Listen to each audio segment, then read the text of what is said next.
再来看新北市一间微基班的老师涉嫌性骚扰12个囡仔，一审是被判有期徒刑22档。被害囡仔家长和民间团体是拢批评讲，因对报案开始到调查工的直接，各有学校方面是拢真无优先。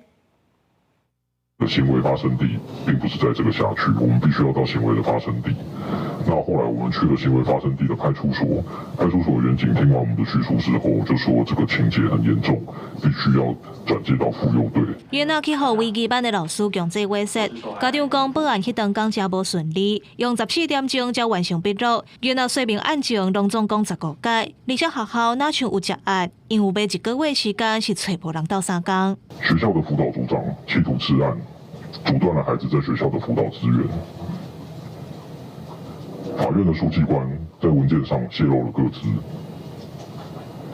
检察官甚至剥夺了律师陪同孩子出庭的权利。协助民团和民代表示，这案因为司法无重视儿童性犯罪特性，报案的定数乱草草，社工无效率，学校阁下提责任。这问题了了，警政、卫政、社政、教育和司法的协作网络，空旁加多，而且是真多错。12岁以下，其实包括性骚应该也都是由妇幼队来执行哈，但是我们的基层员警可能意识不够，所以